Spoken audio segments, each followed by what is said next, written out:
Hey, what's up, everybody? We back.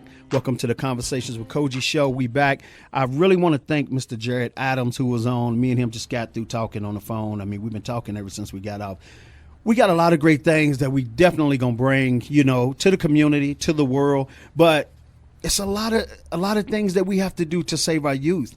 And that's what it's about. Because number one, if you're an older person, you're probably set in your ways anyway. You probably don't want to change. Half of the time, some older people don't want to change. Then we have some of those that say, hey, I'm open to change. I just needed something to change for. So how important is that? Oh, like I said, I got my guest in today, Miss Paula, and this is my partner right here.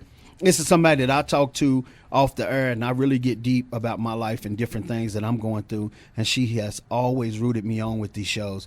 But now, do you see what I'm saying? When I come and talk to you about my shows, and sometimes you can feel the burden I carry with these shows, and you say, Cogee, keep going.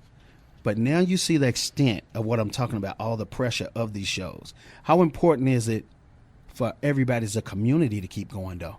Oh, very important. There's old sayings that you can't even raise a child. You need a whole community to raise a child. Village, you definitely right about that. I completely believe that. Being that I've spent time as a single mom and how difficult that is without support. A successful single mom, I must say. Congratulations. Your daughter's in college and she's doing good. And I'm proud of you. Thank you. Okay.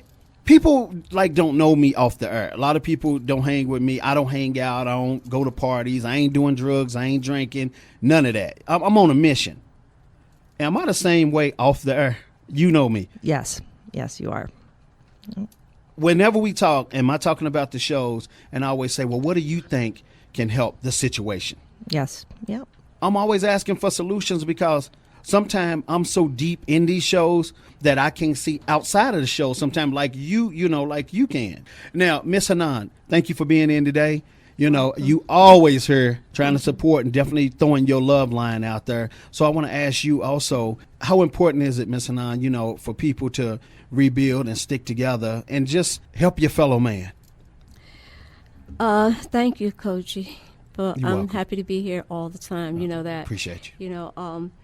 This is what I live for right now. Every day I wake up and I say, okay, Monday gonna be here. I'll be going to a Cogee show, and then after Monday go by, then Wednesday come. I look forward to doing the show. And it's very important in our lives. To just to keep going and make other people feel good, and like the work that Cogee is doing for everybody. Like he said, he's not just doing this for himself, because he need support. He can't do it by himself, and it's so good that we're here to help him and to make a difference and to make a change. And I'm like one of those older people that he's talking about, because I'm going to be 72 my next birthday, if God's will. And I was one of the ones that he's talking about who's ready to make the change, That's right. Just needed something to change for. I just needed something to change for, right. Yeah. And then on top of that, like I said, you got a lot. I'm helping you right now through a lot of healing, but I'm also helping you right now through a lot of mending. We've been mending a lot of fences that went on with you and your family and everything, and we just trying to mend them because, they say the way it starts is the way it ends, but that ain't always true because sometimes things don't start out right, but that don't mean they have to end that way. You know what I'm saying? We gonna try to turn it around where at least can be a happy medium, if that, and you know what I'm saying? Life can go on and be beautiful. That's so I want to right. appreciate you. All right? Thank you. Okay. 100 grand. Miss Peaches. How you doing today? I'm doing well, Cogee. How are you? I'm doing fine, thank you. Miss Peaches, how important is it, again, we talking about the community today, for the community to band together and say, hey, you know what? It ain't all about, it ain't my child. This ain't my family member. I don't care about that situation. When does this mentality stop? How much more needs to come across the TV, across YouTube, across Facebook, everything? How much more needs to happen to our youth, before... Unfortunately, I hope it don't happen to another family that make them say, oh, my God, now it didn't happen to me. Oh, my God, this is what Cogee's talking about. Let me call Cogee real quick. Well, you going to run to me now when I already gave you all the information to safeguard your families? Can you speak on that real quick, Miss Peaches? Well, yeah, it's like any disease. You don't want to wait until you're laying there with no hope of coming back from it, before you decide to reach out for help. And I think that people do wait too long before it's called prevention, and unfortunately, if they're listening to your show and not taking the advice of yourself and the great guests that you have on, you always say, you can't say you didn't know. So it's very important that you keep doing it, that people keep hearing you, keep hearing your guests, keep hearing your panel, because our kids are going to the wayside, and just more and more they're having to grow up too fast is coming lower and lower age. So there's a lot that we have to try to teach them and teach them delicately so that they can be aware and ready for it. But, the kids are our future, so we better take an initiative now. That's right. And Miss Peaches, you've been with me since day one of my first show 4 years ago. Me, you, and Jay been rolling hard, rolling strong. Me, you, Jay, and a host of other people. You know what I'm saying? Mm-hmm. Right. What don't people understand about banding together that you done seen? Well, it's really the only way to make things happen. And I just am saying this as an example, but we read in the Bible movies. If you don't read in the Bible or watch movies, even Jesus had people that were around him. Not that had a good ending to the story, but it's all a team. Everything, I think, gets done through a team, because not one person is good at everything, but there's one person, a person is good at something. And so when somebody finds their niche and what they can do, then that's where they will be good to help. That's right. You're definitely right about that. And don't get me wrong, probably even Jesus didn't want some of the people around him that he had around him. I told you that before last time. Even Jesus probably looked at half of them and was like, Lord have mercy. You know what I'm saying? Right. Oof, man. But, I look at it like this. The more the merrier if you come in with a clean heart and a good heart. That's and right. You want to help. If you come in and you want to doubt everything and you want to make problems, this ain't the show for you. I'm not the host for you. I'm not the friend for you in this situation, because I'm not going to feed into the negativity. I'm going to see things for what they can be, not for what they cannot be. You get what I'm saying? And right. Those are the kind of people that I have around me. I have and I have some strong women around me, and I'm thankful for that. I am so thankful for that, because y'all the ones that birth us into the world. You know what I'm saying? Y'all the ones that bring the great people into the world. My mama, everybody, your mom, they the ones. My mama gave me a start. She birthed me in the world. So what better people to have around me than strong women who definitely can birth in something beautiful, something that's a game changer, and just life. Life. That's what we need from people. We need life to come out of you, compassion. That's what we need. And that's what it's about today. Now, let me go to one of my other partners right here. Now, this is really my brother. This is somebody who helped me start the show, me and Jay, who definitely is an investor in the show. My man, Alan, man. What's up with you? Hey, Cogee. How you doing, man? How you doing today? Man, I'm blessed, man. I'm blessed. Every day I get up and touch the ground, hey, I am blessed.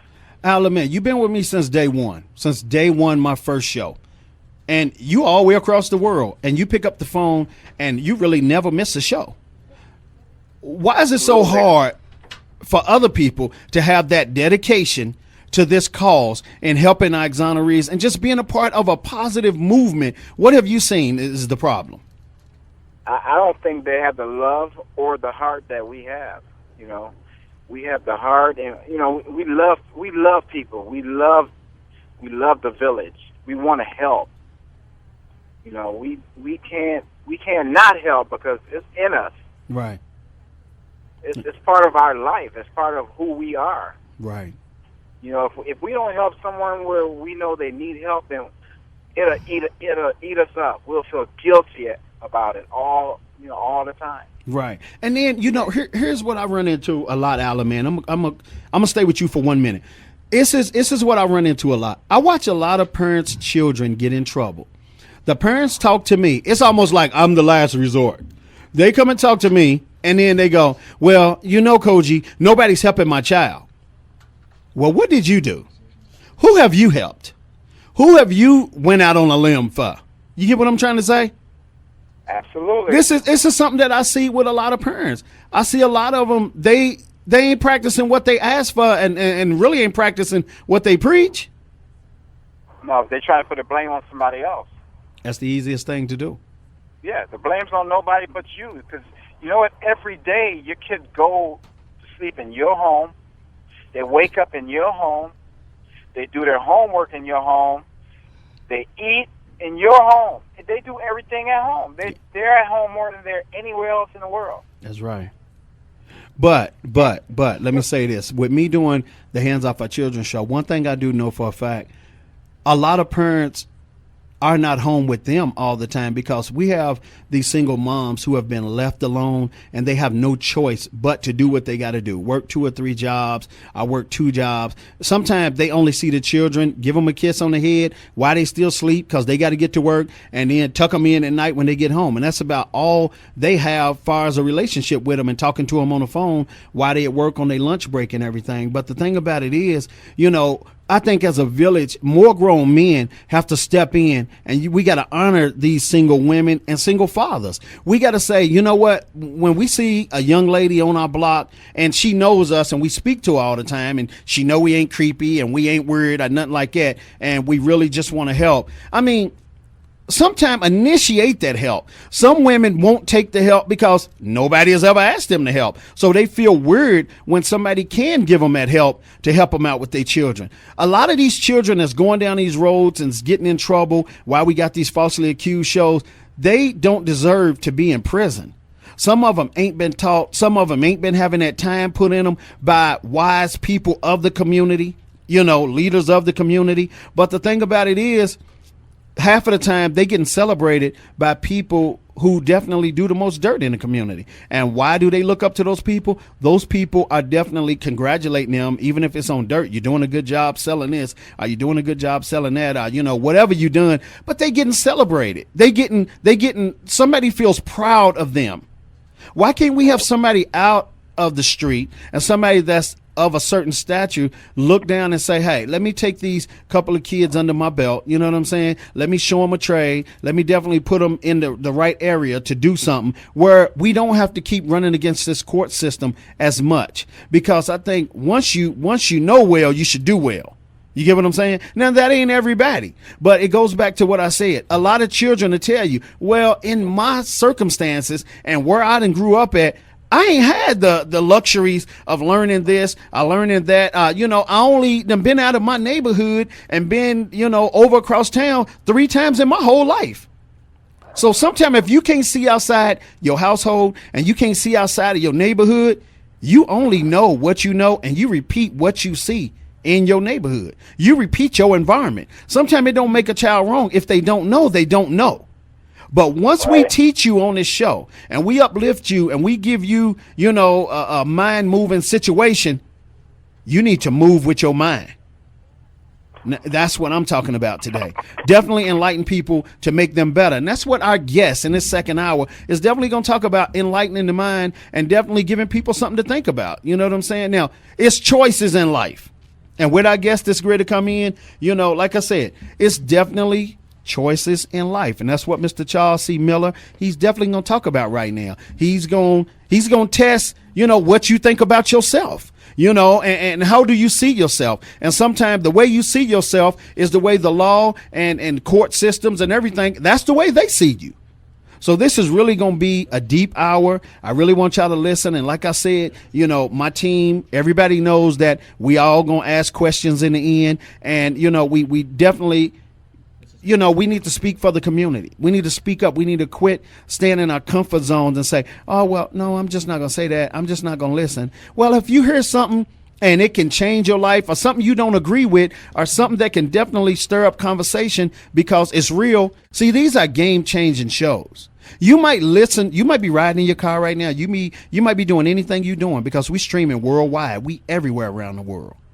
But you might be sitting back going, well, I ain't going to say nothing because it's a good show and I don't want to stop the show. No, but you might say a valuable thing that was missing in this show today that didn't get said.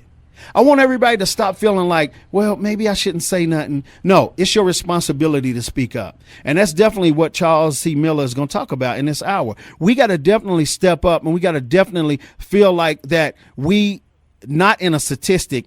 We at a high statistic right now with who we are and who we was born to be. But that's if we believe that. So that's what we're going to talk about in this hour. So I definitely want y'all to stay locked in, stay tuned in to all my guests that's on the phone. No, to all my family that's on the phone right now, to all my family that's in the studio, to all my family around the world. I thank y'all for the support. I definitely want y'all to get ready for our next guest. He'll be in a minute. And like I said, this ain't one man's fight. This is a community fight. This is a family fight. This is a fight for love. No man can do it alone, but every man can have the knowledge to keep it going and to definitely defend itself. So y'all stay locked in. We'll be right back. Hey, we back, everybody. Now, you know, we definitely going to jump back in because, like I said, this is definitely kryptonite that's happening to all our exonerees. I mean, falsely accused. They definitely getting hit with the kryptonite because once they held down, they are held down until the right thing comes along that'll give them at burst, you know, to get them out. So we're going to get ready for our next guest. Jay, roll him the red carpet and let's get him in. Charles C. Miller has a 25-year track record of challenging assumptions of all sorts, such as feminine identity, political structures, religious structures, to name a few. He told us to refer to him as a PPA, a professional pain in the assumptions. We want to welcome Charles C. Miller to the show. Mr. Charles C. Miller, they told me when you come on my show, you're going to definitely leave the mic smoking. Well, let's hope so. I don't even know those people, and they're clapping for me already. How you doing today, sir? Excellent, as a matter of fact. I'm glad to be here, and thank you for the opportunity. Thank you. I definitely appreciate you. You came very highly recommended. And we got one of the people in the studio today that highly recommended you. Now, I want to ask you real quick, Charlie. Now, anything that I said a minute ago, I mean, did it make sense to you? Yeah, well, how about if we start this way? We have a website. One of them is called the Public Trust 1776.org. And this is the mission statement. Okay.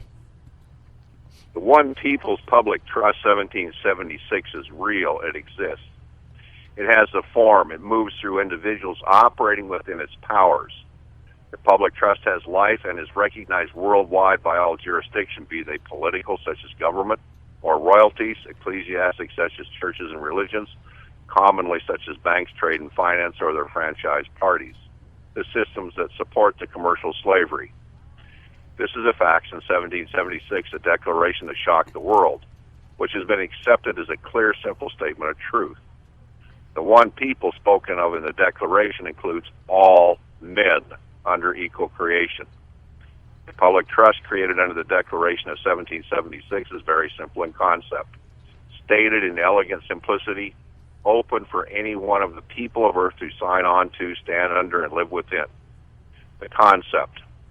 My liberty is my property, and in order to protect my property, I must ensure all others have the same right to liberty. When each individual protects another in their liberty, there is no trespass or slavery possible, because each of us is responsible for that trespass or slavery upon another. Governments are instituted among men under a written statement founded upon these principles by individuals as a legal obligation owed to others in the same manner we demand these principles for ourselves. This, then, is the genius of the American dream. I am my brother's keeper because he is mine. That's right. This is a true value-for-value system.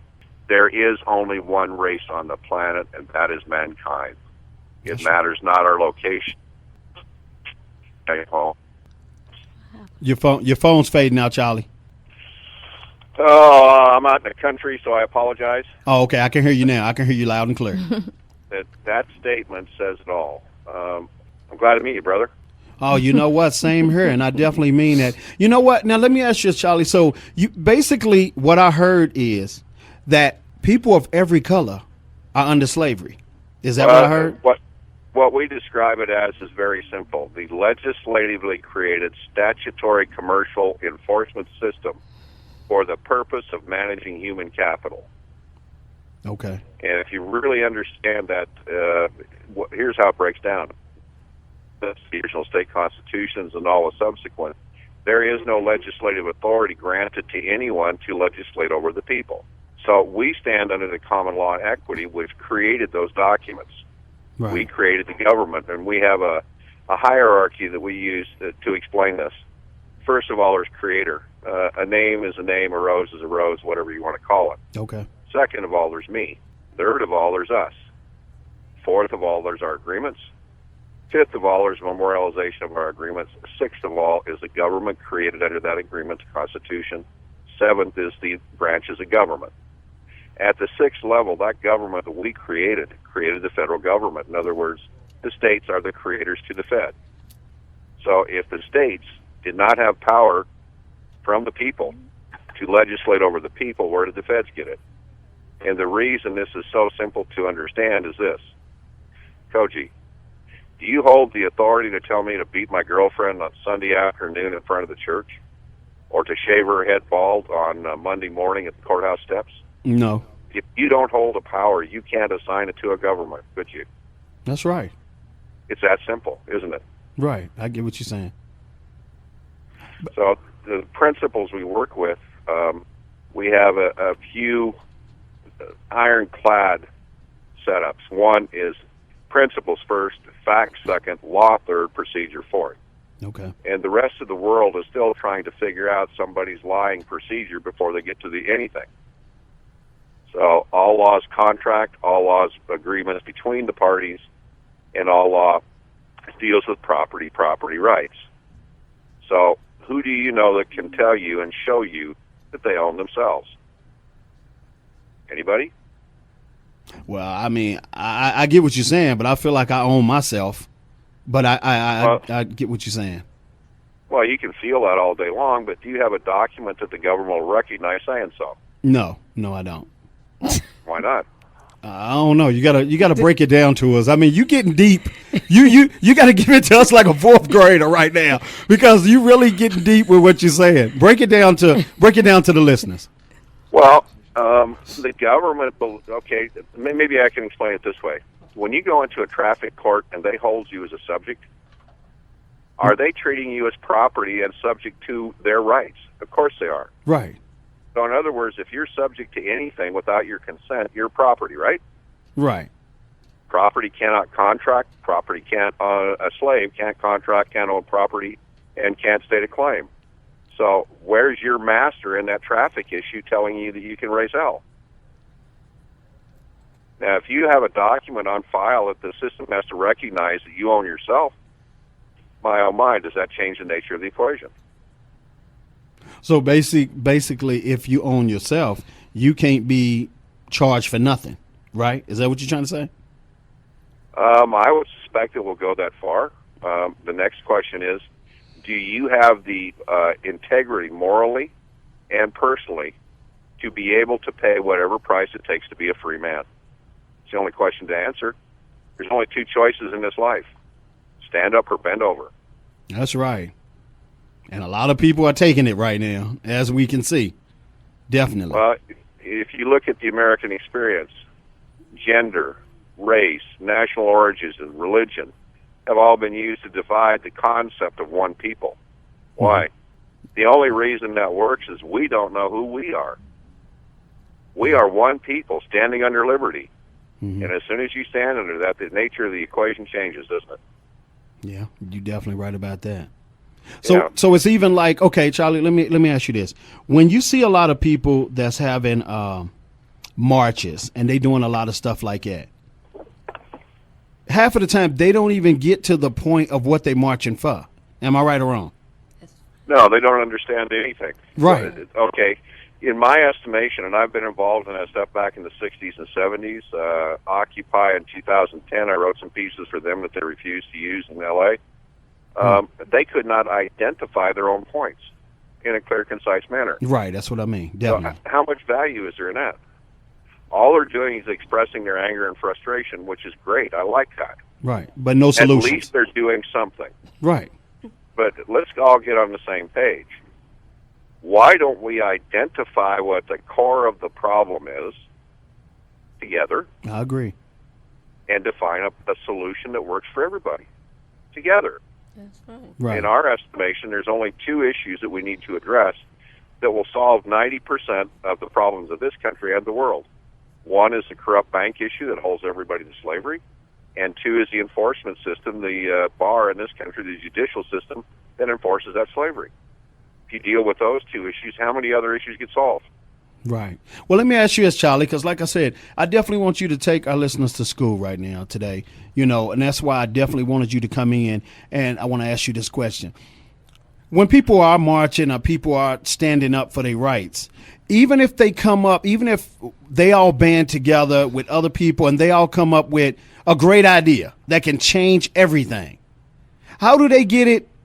How do they get it, passed through? How do they get it heard where movement becomes real quick on that situation? Like when they say no, the government, they say no, it's no.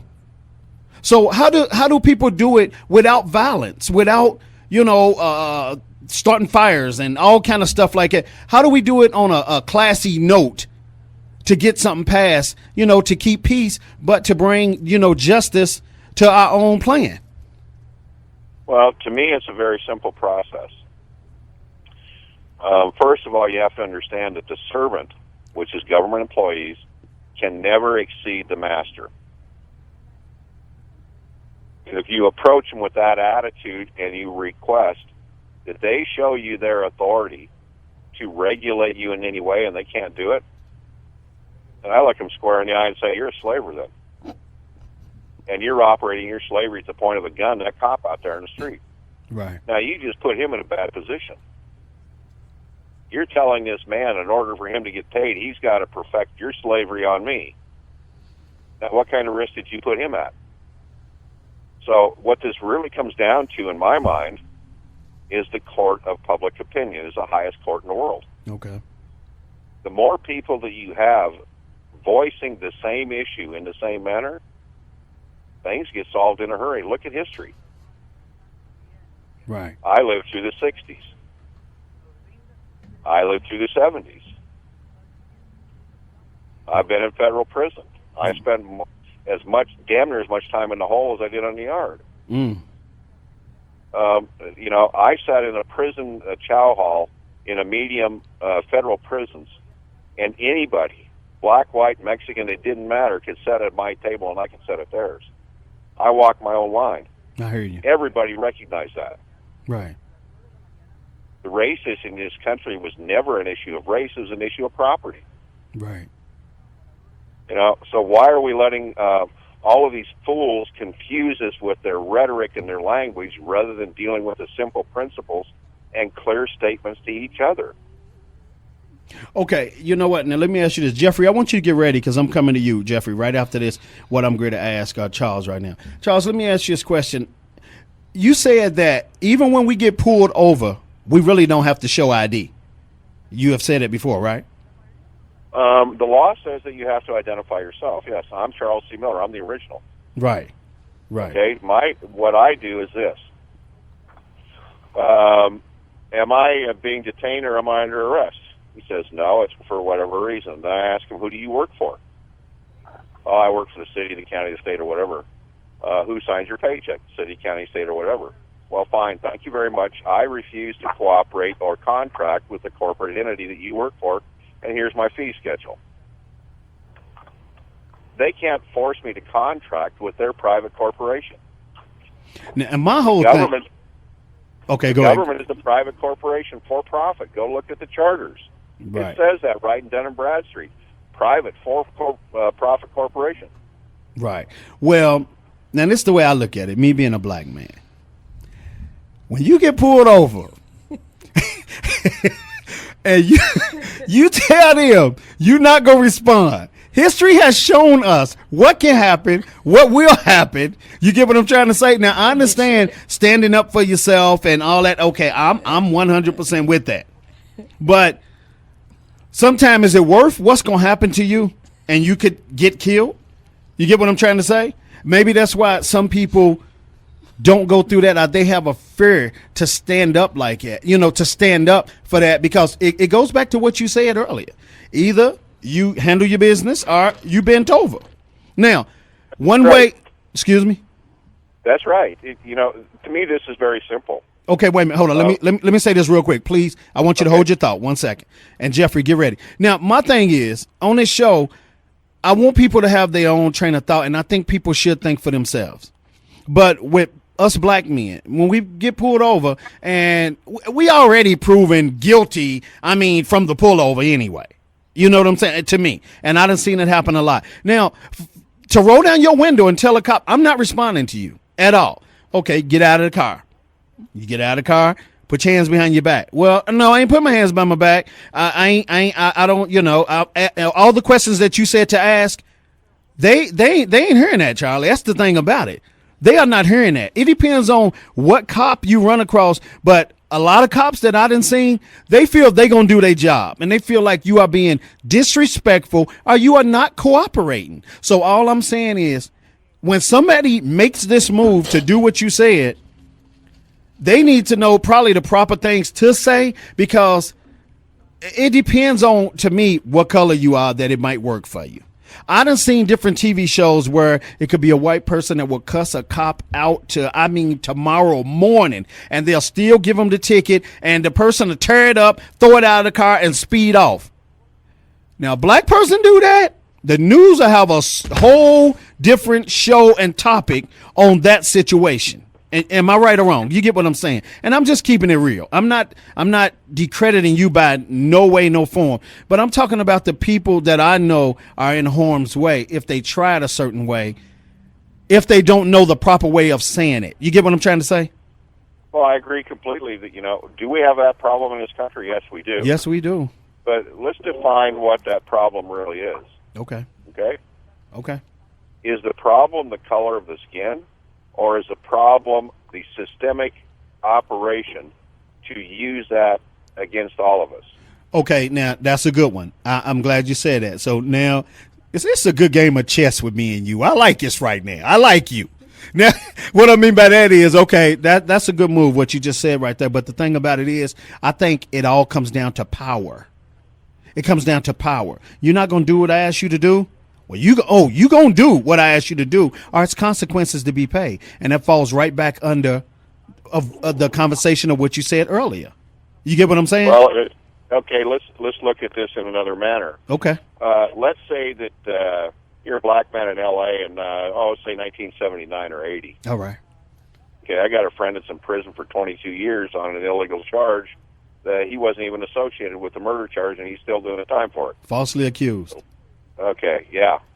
All right, now, let's say that he had notified the county and the state and the city prior to that event that any time they trespassed upon him with their private corporate crap, it was going to cost him X amount.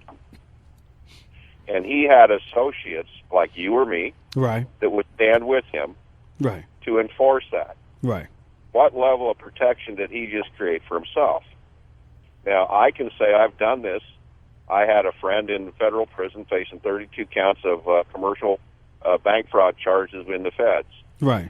I had to go so far as to file with the feds and with the state and with the county and with the city attempted murder charges against the jail and the U.S. Marshals for attempted murder by starvation. He's 6'3" and he was down to 125 pounds. Mm. Now, I put myself on the line for him because I know my liberty is dependent on what happens to him. Right. All right? Anybody I'm associated with, we live under that code, period. Okay. Okay, so now we have created our own court, haven't we? We're together. Right. Right. That's what we need to do, is focus on that solution, how we can support each other. All right? Let's look at it for what it really is. We're at war. You're right about that. Are there casualties? Yes, there are. Well, let's look at it for what it really is. Are we willing to take some casualties to win, or are we going to bend over? It's that simple. And you know what? You're definitely right on that. And see, that's why I say with this show, we all need to stand together, but we need to make smart moves, and we need to definitely be on it for our fellow man that's going through it. You know what I'm saying? That's definitely the ones that can't defend themselves. But one thing I don't tell anybody to do on this show is to go out and do violence, because I don't think that'll take care of the situation for the moment. But in the long run, all it shows is you had to use violence. You had no other way of breaking it down to where it makes sense that it can help other people after other people after other people. Am I right or wrong? You get what I'm trying to say on that? Violence never solves anything. Never solves anything. Never solves anything. Married? Excuse me? Have you ever been married? You ever have a steady girlfriend? No. I've never win an argument. Nobody wins an argument, because the point of an argument is not to find solution. Right. It's to express your frustration or your anger or whatever, and hurt the other party. So right. Rather than argue, let's define where we want to go. That's right. That's right. Then let's back up and find a way to get there rather than argue about it. And have realistic solutions. You know what I'm saying? Yep. That we Agreed. can that we all can follow through with to make happen, but where it makes sense and we see progress. Progress is what holds a lot of us back, because when we don't do things with integrity and we don't do things with that show the progress of what we're doing, then it's all like, it's like, look, it's a waste of time, because with the court system, they feel like, here, we can fix this real quick. When I slap this mallet down, the problem is fixed. And that ain't always true, and that ain't the right way, because a lot of people in the midst of that situation, they get washed out permanently. And some of them swim back to shore by being exonerated. But that washed out into that jail system, you know what can happen. But let me do this real quick. Let me go to Mr. Jeffrey Deskovic. Jeffrey, what do you think about what Mr. Charles Miller is saying? Look, I've never met Mr. Miller. You know, I respect everybody as a general principle. So let me just preface that. But I have a different opinion. You know, if it's just a matter of informing authorities that you're not going to recognize their system and that somehow that's going to put you above the law, yeah, and you exempt now from following it, I mean, that's going to be anarchy. That would be chaos. And you really think they would allow that? Excuse me. Are you accusing me of being irresponsible? If cops pull you, I just want to finish my answer. That's what I want to do, is just finish my answer. If the cops pull you over, right, you should. No, this is what I advise everybody to do, and then this is what I do. And I'm Caucasian, so I don't have the whole driving while black racism thing applied to me. So even as a white male, okay, what I do is if I'm pulled over, I put my hands clear on the steering wheel. That's right. I turn the lights on. I roll the windows down. That's right. I already know they're going to ask me to take my stuff out, so I get that out the glove compartment before they even walk up to me. That's right. So my hands never have to leave their field of vision. Yes, sir. No, sir. I don't answer back if they get rude, they cuss, they're disrespectful. I just stay quiet, hold my head, because I know at the end of the day, you know, in that immediate moment, it's a no-win situation. They're the ones that are in power. Right. I'm not. I can have recourse afterwards.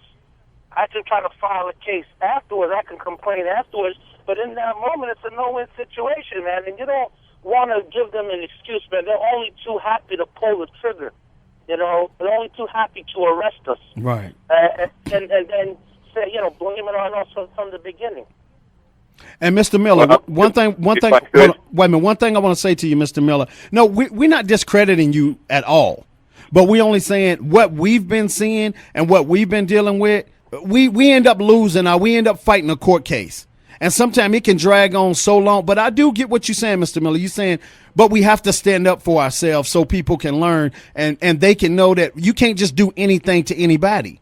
And this is a real delicate conversation that we all are having right now, because I see both sides. But the thing about it is, you know, I mean, black and brown, boy, we like deep in the system. And then to just say we not going to go with the authority, I see both sides. It's hard for me to explain this because I definitely see your side, Mr. Miller. But go ahead, Mr. Miller. You got the floor. Maybe I can clear up a couple of issues. All right. Okay. All right. If anybody, I challenge the whole world to identify the authority that you're saying that you're subject to. If they can't identify that authority in a proper manner with proper documentations, then it's simply force. And no legal system on the planet can deal with a crook that way, period. It's straight slavery. I made the choice a long time ago. I refuse to be a slave. I refuse to get on my knees for anybody. I stood in an elevator in a federal courthouse in belly chains and ankle shackles and had a U.S. Marshal push a gun in my forehead so hard it left a bruise because I wouldn't back up. Now, I'm telling you straight up, you cannot be a free man unless you're willing to die for your own freedom. There's only two choices: stand up and be a free man, or be a slave and bent over. And if you're bent over, there's only three things that you can see: your knees, the dust on the top of your shoes, and the butt in front of you. I hear you. It's that simple. I mean, I understand the situation that you're in. Believe me, I've been there. But see, the thing and about I'm a 65-year-old white man that had no previous record as well. I had the whole federal government on top of me.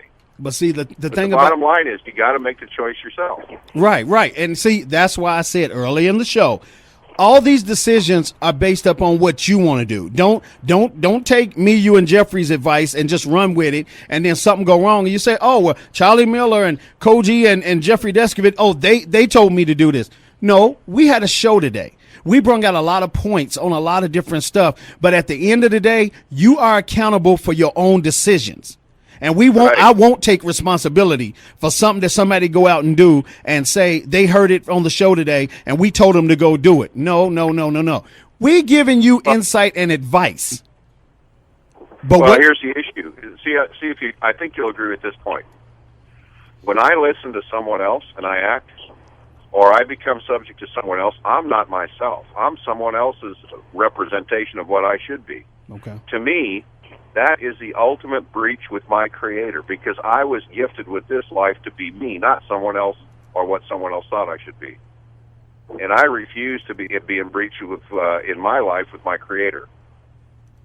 I hear you. But see, the thing about it, Mr. Miller, what I'm saying is when it comes to black and brown, if they would have shoved that gun in our forehead, it probably would have went off. All we just saw was a flash of light. And that's what we running against nowadays. And I'm just going to keep it real and keep it just, I mean, CNN news, YouTube, everything. It's not lying. I mean, the truth is right there in black and white. I do understand what you're saying. It makes a lot of sense. But a lot of times, if some people that stand up and they die for something, they didn't live to be great to change something. I mean, well, that's everybody's, like you say, it's everybody's individual call. Right, because I can't make a decision for anyone. I can't be responsible for anyone else. Right, you're just giving insight. In fact, I am responsible to and everything I affect in my life. Right, I agree with you. I agree, and you know what? You are giving insight, but the thing about it is, they so quick to shoot us down right now that a lot of our black men and brown men, I mean, the greatness is gone. Hold on. What you're doing is focusing on the problem, not the solution. I'll say, so we understand that there is a problem. Right. We can have 101,000 people in the Rose Bowl discussing the problem, and all that comes out of there is more problems because we've given power to the problem by discussing it. Or you can have 14 of us out in the parking lot eating hot dogs and drinking beer on a grill discussing solutions and working at them, and we're more powerful than 100,000 people. You know what? So, now, I agree with you on that, but now what I'm saying, hold on, I'm going to finish let you talking, but what I'm saying on this is, with that situation, all I'm doing is giving my audience the insight on what truly can happen. Now, you're giving them the insight to say, hey, here's the knowledge, go look it up, go read this, and you'll have the knowledge. You get what I'm trying to say? Well, all the knowledge is not power. That's a misnomer. Applied knowledge is. But it can't be someone else's knowledge. You have to know it deep in your own guts. I agree with that. It's that simple. I mean, you know, you can talk to someone in the street that looks like a man, smells like a man, and walks like a man. And when he turns around and you see he's not a man, what are you dealing with? You just put yourself at risk by dealing with someone that's not the same as you. That's a very dangerous position. Yeah, that's true. The American experience is designed for men to stand together. I agree with that. And protect each other. I agree with that. Period. End of story.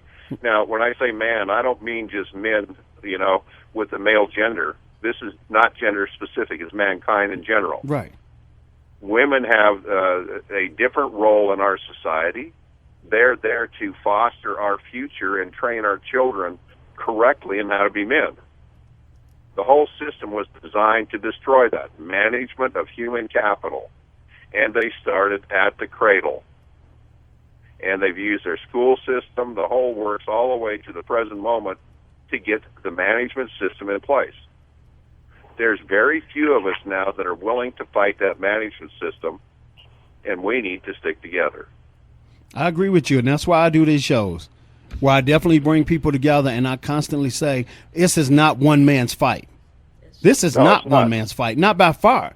So I do agree with you, on that, and definitely. But the thing about it is, we don't have people that can keep up the pace of that accountability. The numbers fall off so fast that you're right. It is 14 people versus a whole world. You know what I'm saying? So I agree with you on that. Hey, I'm from Montana. I never learned how to back up, man. Right. I feel you on that. You got my promise. This is a promise I give to all of our Wait a clients. minute. Mr. Miller, let's do this. Let me cross you over into the third hour for a second because we out of time. But I want to cross you over for a minute because I don't want us to end like this. I want us to end, right. I want us to end good and definitely get the solution out there real quick. So if you stay locked in, we'll be right back, okay? All right, thank All you. right. To all my listeners, I definitely now see these shows, the knowledge goes back and forth. It's flying everywhere. But it's making sense. But it depends on what you take out of it to make sense. So y'all stay locked in, stay tuned in. We coming into our third hour. It's very powerful. We got Mr. Nick Yarris coming in, and his story's deep. And Mr. Charlie Miller will finish, in the third hour also. So y'all stay locked in and tuned in. I've been falsely accused, part 14. We'll be right back.